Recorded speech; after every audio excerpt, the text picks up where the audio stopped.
அனைவருக்கும் வணக்கம். பொறுமையும் விடாமுயற்சியும் இருந்தால் சிரமங்கள் என்ற மலையை நீ வென்றுவிடலாம் சொன்னவர் மகாத்மா காந்தி என்று கூறி, இன்றைய வகுப்பில் நாம் தொடர்ந்து பார்த்து கொண்டு வருகின்ற இந்திய அரசியலமைப்பு சட்டம் 1950, the constitution of India 1950, fundamental rights part 3ல் அடிப்படை உரிமைகள் எந்த சரத்திலிருந்து எந்த சரத்து வரை, சரத்து 12 to 35, அதை நாம் பார்த்து கொண்டிருக்கிறோம். அதில் என்ன இப்போ பார்க்க போகிறோம், 21A ஏன்னா அமெண்ட்மெண்ட்டு. அப்புறம் இது வந்து சேர்க்கப்பட்டது எப்போன்னு பார்ப்போம். எதில், த ரைட் டு எஜுகேஷன், கல்வி பெறுவதற்கான உரிமை யாருக்கு என்ன என்பதை பார்ப்போம். The state shawl provide free and compulsory education to all children of the age of 6 to 14 years in such manner as the state may by law determine. என்ன சொல்கிறாங்க இப்போ அதை பாருங்க, படத்தை பாருங்கள்.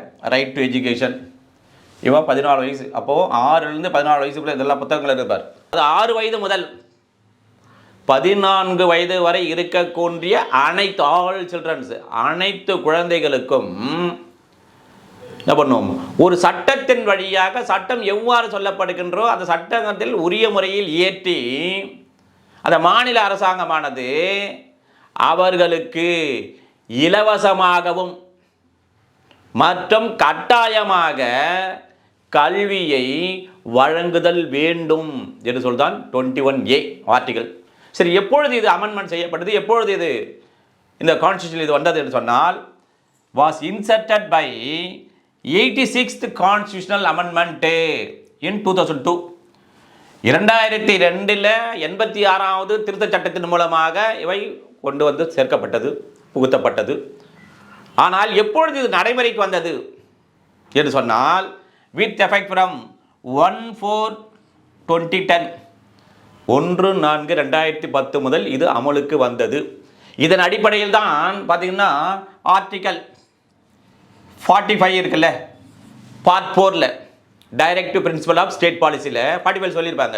14 வயது வரை இருக்கின்ற குழந்தைகளுக்கு அந்தந்த மாநில அரசாங்கமானது அவர்களுக்கு கல்வி இலவசமாகவும் கட்டாயம் வழங்கப்படுத்த வேண்டும் என்று இந்த 20 அடிப்படையில் தான் அந்த ரைட் டு எஜுகேஷனை கொண்டு வந்தார்கள். சரி, இப்போ இது தொடர்புடைய ஒரு கேஸ் பார்ப்போம், லேண்ட்மார்க் கேஸ் ஒன்று பார்ப்போம். என்னவென்றால், Unni Krishnan JP versus state of AP, 1993 volume 1 supreme court cases, page number 645, and also one more citation, all India report 1993 supreme court, page number 2178. இது என்ன எழுத்து மட்டும் பார்த்துருவோம். இது என்னவென்று சொன்னால், அந்த ஃபண்டமெண்டல் ரைட்ஸ் உள்ள அடிப்படை உரிமைகள் இருக்கின்ற போது ஒவ்வொரு குழந்தைக்கும் இலவசமாக மற்றும் கட்டாயமான கல்வியை, அந்த எலிமெண்ட்ரியில் துவக்கப்பள்ளி சொல்லலை, எலிமெண்ட்ரி ஸ்கூல் துவக்கப்பள்ளியில் என்ன பண்ணும், அந்த 14 வயது வரை இருக்கின்ற குழந்தைகளுக்கு கண்டிப்பாக இதை வழங்குதல் வேண்டும் என்று என்ன பண்ணும், as provided in the article 45 என்னன்னு சொன்னல, அந்த டிபிஎஸ்பி டைரக்டிவ் பிரின்சிபல் ஸ்டேட் பாலிசியில் பார்ட் 4 சொன்னல, அந்த சரத்து 45 படி அனைவருக்கும் 14 வயது வரையான இலவச மற்றும் கட்டாய கல்வி வழங்குதல் வேண்டும் என்று சொல்கிறது. இந்த 21 இன்செர்ட் தான் கான்ஸ்டிடியூஷன் அமெண்ட்மெண்ட்டை 2002 சொன்னோம். எனவே நமக்கு எங்கே சொல்லப்பட்டது அடிப்படை உரிமையில்னா 21Aவில், பார்ட் 4லனா 45. இவ்வாறாக நம் நாட்டிலே இருக்கின்ற அனைத்து குழந்தைகளுக்கும், அதாவது 14 வயது இருக்கிற குழந்தைகளுக்கும் கல்வியை இலவசமாகவும் அது கட்டாயமாக வழங்குவது ஒவ்வொரு அரசினுடைய கடமையாகும் என்று சொல்லுகிறதான் இந்த ஷரத்து 21A என்று கூறி மேலும் ஒரு ஷரத்தில் சந்திப்போம். நன்றி, வணக்கம்.